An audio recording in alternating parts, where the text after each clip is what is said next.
काव्य कोमलवाक्विलासमतुलं मन्दोमुदो सर्वदा राहुर्बाहुबलं विरोधशमनं केतुः कुलस्योन्नतिम् आपदामपहर्तारं दातारं सर्वसम्पदां लोकाभिरामं श्रीरामं भूयो भूयो नमाम्यहम्। आई जगदंबे सातेरी भगवती तुम्हा देवतांच्या ठिकाणी अनन्य भावे शरणू आज प्रतिवार्षिक पद्धतीप्रमाणे वर्धापन दिनाच्या निमित्तानं सहहोम नवचंडी, त्याचप्रमाणे कुंकुमार्जन सुभाषिणी करून, त्याचप्रमाणे ज्यांना ज्यांना जसं शक्य होईल तशा तशा प्रकाराने कोणी पुष्प अर्पण करून, कोणी द्रव्य स्वरूपामध्ये सेवा, कोणी अन्य कुठल्या प्रकारे सेवा केली असेल तर परमेश्वरी ही संपूर्ण सेवा करत असताना ज्ञातः अज्ञातः काया वाचा मनी त्यांच्या हातून कुठल्याही प्रकारची चूक झाली असल्यास आई जगदंबे मातृत्वानं तू त्यास क्षमा कर आणि केलेली सेवा तुझ्या चरणी रुजू करून घेऊ। या सेवेतून तू सुप्रसन्न हो, संतुष्ट हो, वरदाता अशा प्रकारची प्रार्थना ही सगळी मुलं, त्याचप्रमाणे महाजन, त्याचप्रमाणे इथले ग्रामस्थ, तुझे भक्त,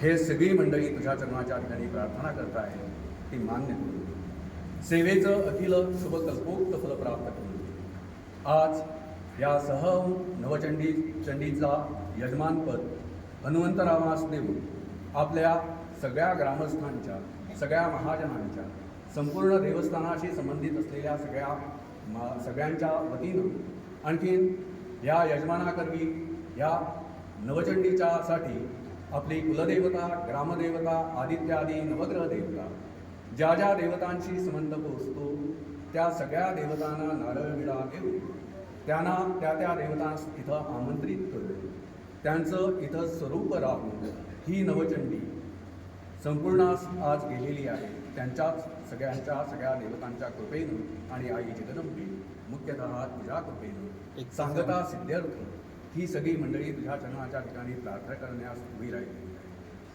आज या ग्रामातून म्हणा किंवा या सगळ्या भक्तजनांनी प्रत्येकाच्या कुटुंबातून चाललेले उद्योग, धंदे, व्यवसाय, नोकरी यामध्ये यशकीर्ती, समृद्धी प्राप्त करू। त्याचप्रमाणे वेगवेगळ्या ठिकाणी यांची लहान मुलं किंवा तरुण मुलं परदेशामध्ये म्हणा, परराज्यामध्ये म्हणा, वेगवेगळ्या ठिकाणी आणखीन शिक्षणाच्या निमित्त त्या ठिकाणी वास्तव्य करून असतील किंवा जगून येत असतील, या आईवडिलांच्या मनामध्ये ज्या काही चिंता असतात की मुलं बाहेर गेली, आणखीन साम्प्रत काळानुसार असणारी वेगवेगळ्या प्रकारची व्यसनं, या सगळ्यापासून त्यांचं रक्षण व्हावं, आईवडिलांच्या मनामध्ये जो हेतू आणि इच्छा ठेवून ती मुलं परदेशासारख्या ठिकाणी म्हणा किंवा परराज्यामध्ये किंवा ह्याच राज्यामध्ये शिक्षणासाठी गेलेली असतील त्या ठिकाणी त्या योग्य असे गुरु, सुसंगती प्राप्त व्हावी अशी कृपा करा। त्याचप्रमाणे आज काही मंडळी आता काळानुसार वार्धक्यामध्ये चाललेली आहे। ही सगळी मंडळी वार्धक्यात जात असताना पंचेंद्रिय असणारी त्यांची शिथिल होत जातात। परमेश्वरी तीही सदृढ ठेव, जेणेकरून ते आपला पहिलं दिन योग्यरित्या पार करू शकतील अशी कृपा कर।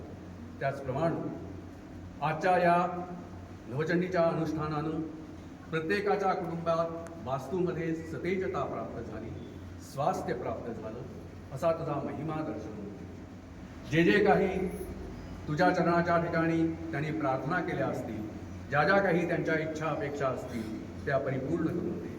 सकाळी प्रारंभी पुण्यावाचनाच्या माध्यमातून शांतीरस्तु, पुष्टीरस्तु, तुष्टीरस्तु, अभिघ्नमस्तु, आयुष्यमस्तु, आरोग्यमस्तु, धर्म समृद्धीरस्तु, शास्त्र समृद्धीरस्तु अशा प्रकारचे अनेक आशीर्वाद या विद्वत ब्राह्मणाने या यजमानाच्या करवी आपल्या सगळ्यांस जे दिलेले आहेत ते साक्ष होऊन ते संपूर्ण सगळे आशीर्वाद परमेश्वरा प्रत्यक्षामध्ये यावे अशा प्रकारची कृपा कर। एकूणच आज ही 32वा वर्धापन दिन सादर करत असताना 31वा वर्धापन सादर करत असताना म्हणजेच तिसऱ्या तपामध्ये जात असताना परमेश्वरी ह्यांना जशी आजपर्यंत तू त्यांच्याकडून सेवा करून घेतलीस अशाच प्रकारानं उत्तरोत्तर त्यांच्या हातून सेवा अशाच प्रकारानं घडावी, त्यासाठी लागणारं शारीरिक, मानसिक, आर्थिक सगळ्याच प्रकारचं धैर्य यास प्राप्त व्हावं. आजच्या या